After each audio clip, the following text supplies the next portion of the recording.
감사합니다. 이번 시간은 지난 시간에 공부한 명조에 대해서 보충 수업 시간입니다. 지난 시간에 말씀드렸듯이 이 사주는 말 그대로 종왕격의 전형적인 그런 사주입니다. 그래서 일명 종격이라고 해도 맞는 말입니다.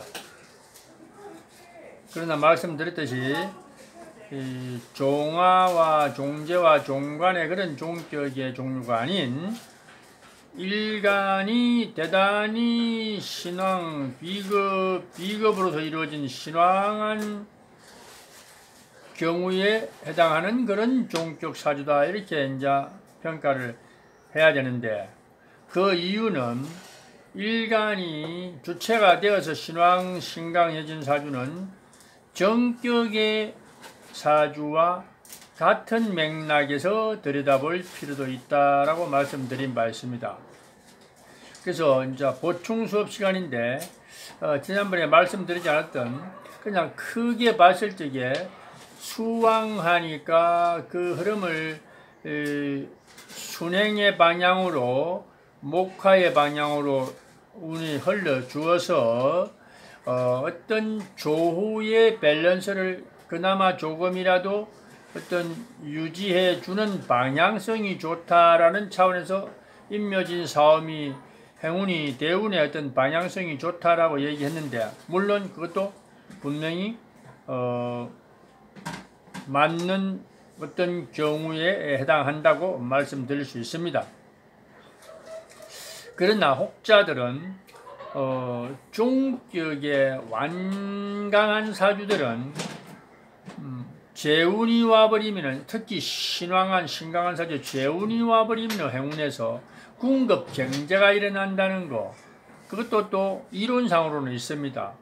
그것도 그렇고, 그 다음에 오는 제5운에서 오는 무오김이 지지의 방향은 물론 임묘진 사음이라서 누구든지 수긍할 수 있을 겁니다. 이 명조에서 어떤 임묘진 사음으로 기운을 설기할 수 있는 계기를 만들 수 있는 방향성이 옳다라고 얘기하겠지만도, 또 천관의 상태를 유심히 또 따져 묻는 경우에는 천관으로 병정 무기운이 연결되는데, 병정의 운에도 지지에서 힘을 받은 병정이기 때문에 분명히 무시할 수 없다. 그렇기 때문에 가는 강길이 지는 지길이, 이런 어떤 비유법에서는 이것이 천간으로 들어올 적에 궁급쟁계 현상을 일으킨다라고 얘기할 수 있습니다.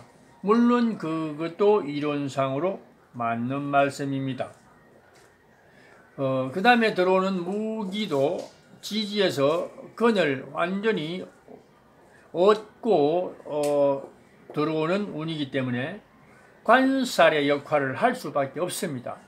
그러면은 대단히 완강한 사주는 우리가 어떤 상극의 관살운을 거부한다, 꺼린다고 하죠. 그래서 일명 쇠신충왕, 쇠자발도 되지만은도 쇠신이 충에 들어오면 그 강렬한 왕성하게 잠자던 사자가 화를 내는 꼴이어서 왕신충노라고 해서 노활로자 노발대발하게 되면 왕신이 오히려 폭발하는 경우도 있다라는 게 이론상으로 또 정리가 되어 있는 부분이 있습니다. 이론에는 물론 그러한 것이 이론상으로 나와 있고, 또 충분히 수긍할 만한 그런 부분도 있습니다.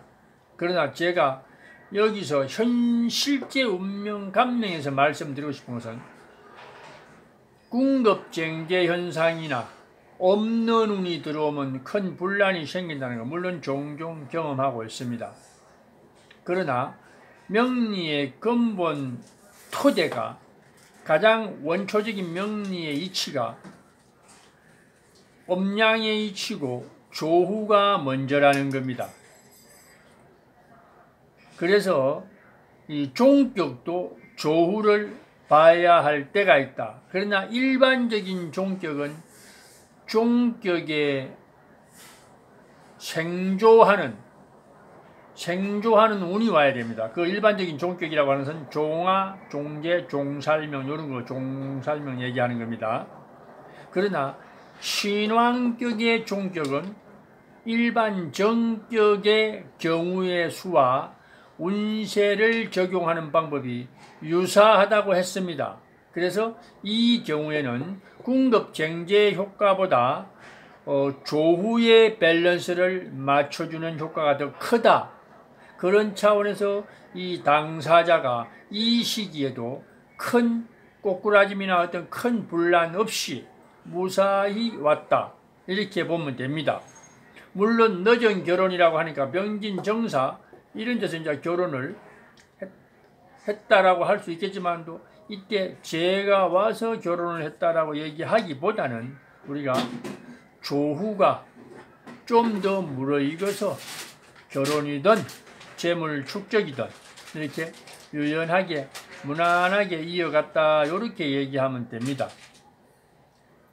그래서 꼭 제가 와서 재를 축적했다 이런 말이 안 됩니다. 이런 신왕한 사주에 제가 와서 무슨 재를 축적합니까? 한마디로 말해서 그 부분적으로 얘기하면 궁급쟁제 현상만 더 일으킬 뿐이지.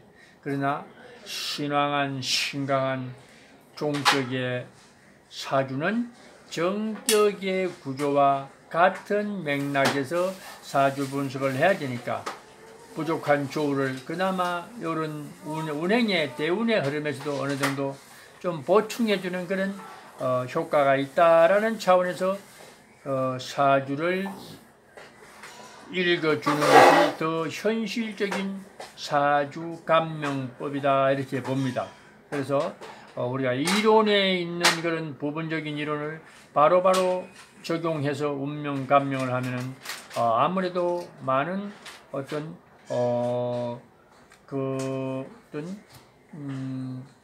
뭐라고 하나 실질적으로 그것이 적용되지 않는 경우가 종종 있기 때문에 실제 임상이 살아있는 공부고 임상에서 증명되지 않은 이론은 우리가 마땅한 이론이라고 함부로 받아들일 수 없다 이렇게 말씀드릴 수 있겠습니다.